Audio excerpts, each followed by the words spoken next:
Hey everyone, it's Tori and welcome back to my channel, or welcome if you're new. For today's video, I am sharing my bullet journal setup for October 2023. And for October, I am going to be doing a candy corn ghost theme. I'm going to explain it a little bit more in this video, but here is my planning page so far with all the colors, the washi tape we're going to use, so let's get into it. As always, we're starting out with a flip through of last month, and for September, if you missed my September plan with me, I will have it linked in the cards and down below, but my boyfriend actually designed all of the alien doodles for my September bullet journal theme. He just completely took control over the theme, and it was a super fun video to make, so please go check out that video if you missed it.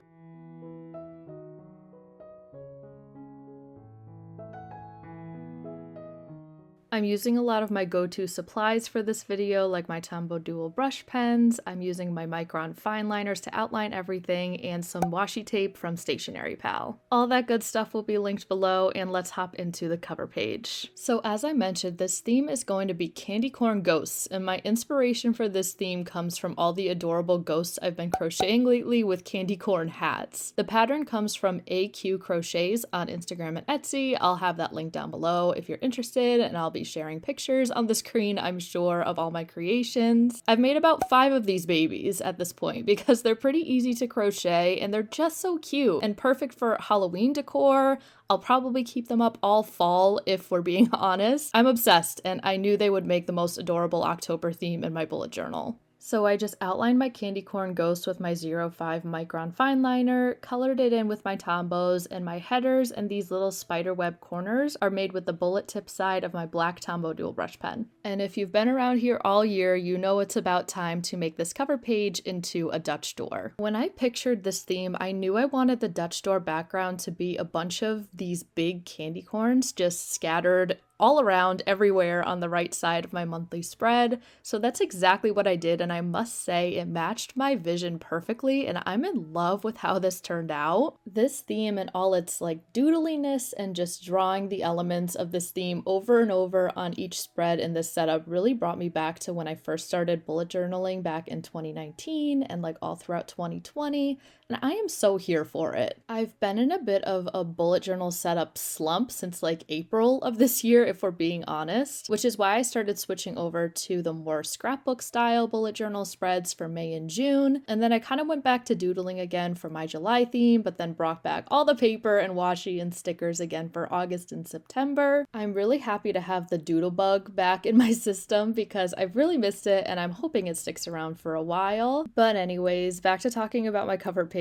I'm going to use my X-Acto knife to start cutting about 9 dot grid spaces in and around the little part of the ghost that's sticking out a little bit over the line, just to add some interest to the Dutch door. And that will make all the candy corns peek through from the other side, which just brings the whole cover page together. I'm outlining the ghost in a super light gray in an attempt to make it pop a little bit, and with the cover page complete, we're moving on to my dashboard, which is the spread right next to it. My dashboard is a place to help me get prepared for the month, like giving myself a space to list events happening in October, a master to-do list, and the little section at the bottom is going to be labeled focus, and that is for my goals for October.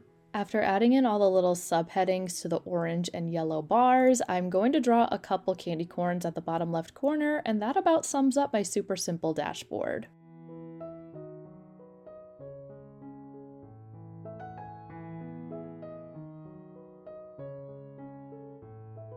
And with my first 2 spreads complete, we are going to move on to my monthly spread, or my calendar for October.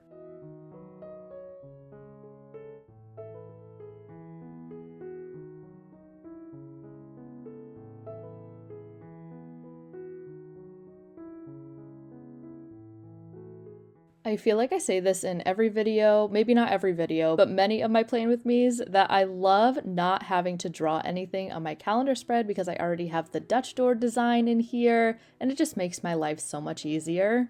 I get this question a lot, but my calendar boxes are 4 dot grid spaces across and 5 dot grid spaces down. I've found that this is the largest I can make the calendar spaces in my bullet journal without having a column of boxes going down the middle or having any of the boxes interfering with the edges of my Dutch door. And if we're being honest, I fill out the spread in my monthly reset videos, and I never really look at it again, so the size doesn't really bother me too much. Since I started writing my events on my dashboard, it pretty much serves the exact same purpose as my calendar, so I don't really need both, but this is what I've been doing all year, so I'm just going to keep doing it until I can think of a more efficient way to do it this year, or think of a better way to lay it all out for my 2024 themes.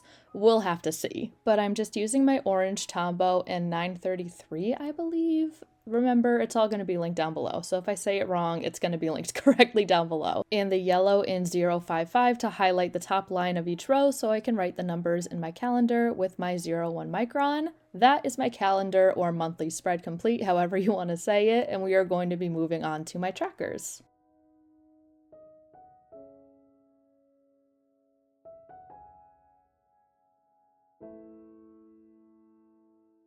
We are getting into my habit tracker spread where I make little calendar grids that are like teeny tiny versions of my monthly spread, and I fit about 8 of them on here to track things like when I'm making my bed, washing my hair, flossing, crocheting, journaling, and all that fun stuff.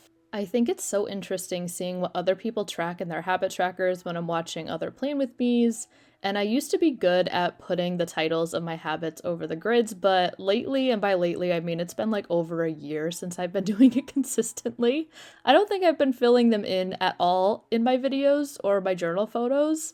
I might have done it last month, but don't quote me on that. I like to write in the habits I want to track right in the beginning of each month, just in case I want to change a couple habits from the month before, and I'm not stuck tracking something I really don't care about tracking anymore. Like at one point I was tracking being productive and reading, but then I ended up switching them to like journaling and crocheting, so my habits do change a little every so often. We've got a little ghost down at the bottom with some more candy corns. I could have added a couple more habits to track this month instead of adding more doodles, but that's a lot of commitment to find more habits to track, so this is how the spread turned out, and we're going over to the other side where my gratitude log lives. I've been going back and forth with my gratitude log layout lately, so last month I did my 8x3 boxes, and for October I'm going back to this 2-column list style format. I do love the boxes, but sometimes I want to write a little bit more or add more description about what I'm grateful for each day, and it just doesn't fit well.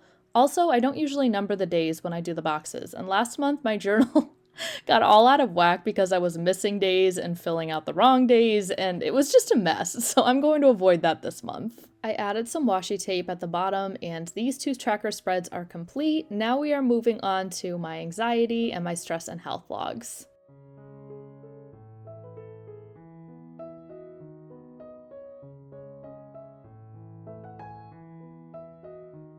My stress and health log is another simple 2-column format where I write what I'm stressed about each day on the left side and anything out of the ordinary health-wise on the right side. And I've also been getting a lot of questions about my number strips and like my 30-day grid boxes for my habit trackers. You see the stickers in pretty much every video at this point. My sister made them for me. I don't know if she's willing to start making them and selling them, but I would love a whole page of just number strips made by my sister. That would make my life so much easier because I use them all the time in my journal now. So I wonder if she'll do that for me. My anxiety tracker goes to the right of my stress and health log, and this is set up as a mood tracker would be made in other people's bullet journals that I'm sure you've seen before. Basically, I'm making some strings of circles and candy corns down the page, and I'll be coloring in one of them each day based on how high my anxiety gets. I don't know how I feel about this anxiety tracker, to be honest. I was going to doodle a bunch of big candy corns, and since they have 3 sections of colors, I was going to color in one section each day,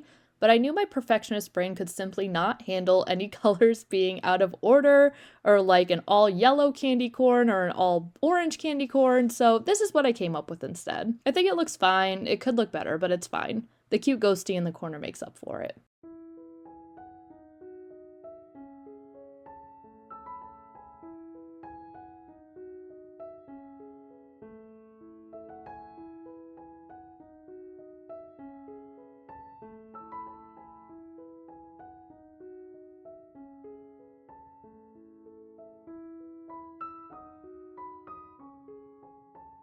I've got my anxiety key down at the bottom of the page, and for no anxiety, I just won't color anything in. A little anxiety will be yellow, a lot of anxiety will be orange, and a panic attack or anxiety attack will be colored in black. After outlining my ghost in gray, that is my anxiety-related spreads complete, and we're moving on to my reading and content logs.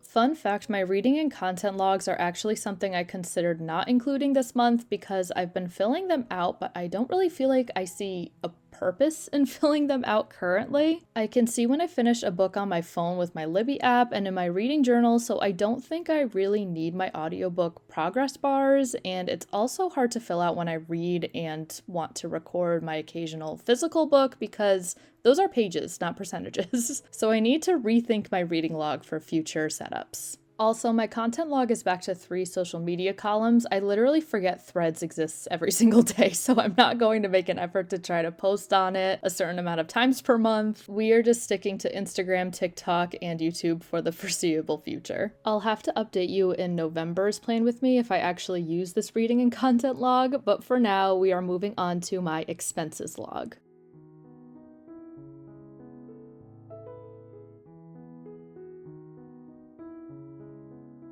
For my expenses log, it's really not going to look any different from last month besides the color palette and the doodles. The 2 small boxes on the far left are for tracking my income and bills. The 2 long boxes down the middle of the 2-page spread are for my expenses or outgoing money. And the space to the far right of the spread is for a simple list of what's going on in the world. So this is where I would put like news stories or anything important happening this month to look back on in future years.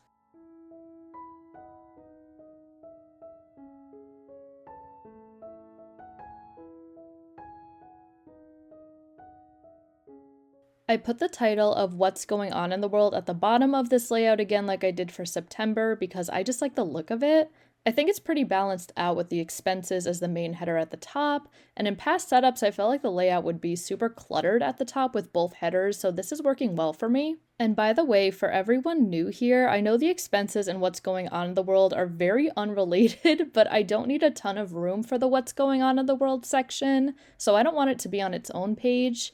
And I just needed a little bit of extra space for a second box of expenses because I spend a lot of money for this tracker, so the combination of these 2 spreads is just purely for functionality in my journal.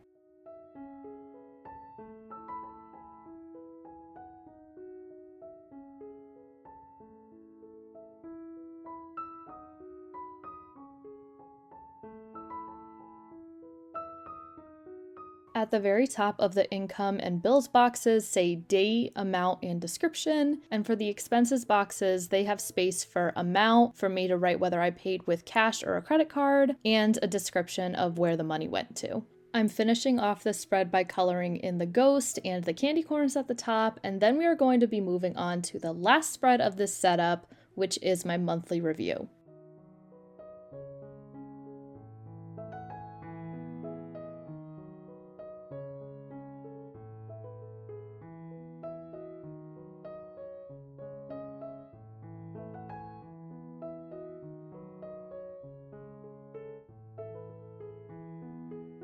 This monthly review spread is also almost an exact replica of last month aside from the color palette and the doodles.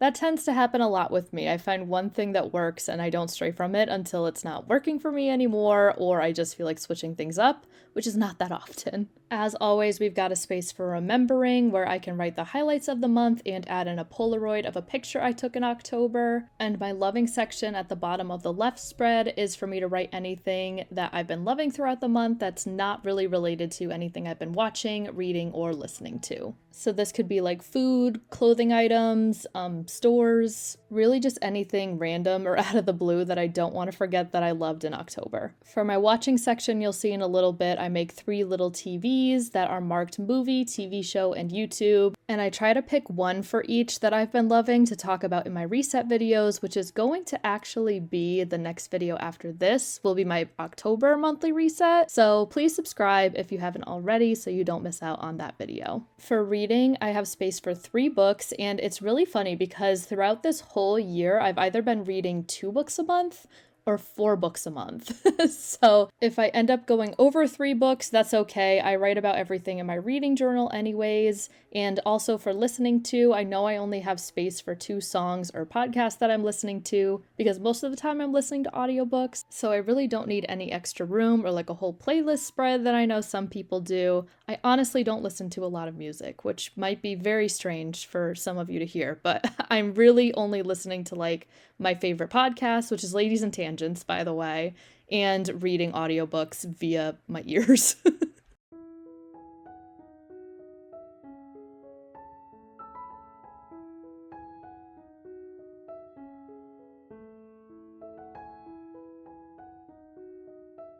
I'm just making some finishing touches on this spread, and that is the last page we are setting up in this video. Let's move on to the final flip through.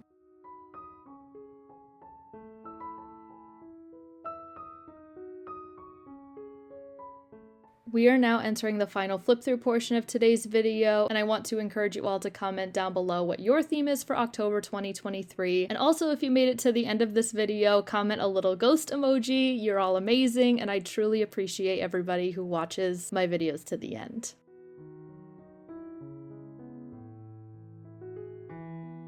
I hope you all enjoyed this video. If you did, please give it a thumbs up, and don't forget to subscribe while you're here. Also, don't forget to check out my bullet journal social medias. Thank you so much for watching, and I will see you in the next one. Bye!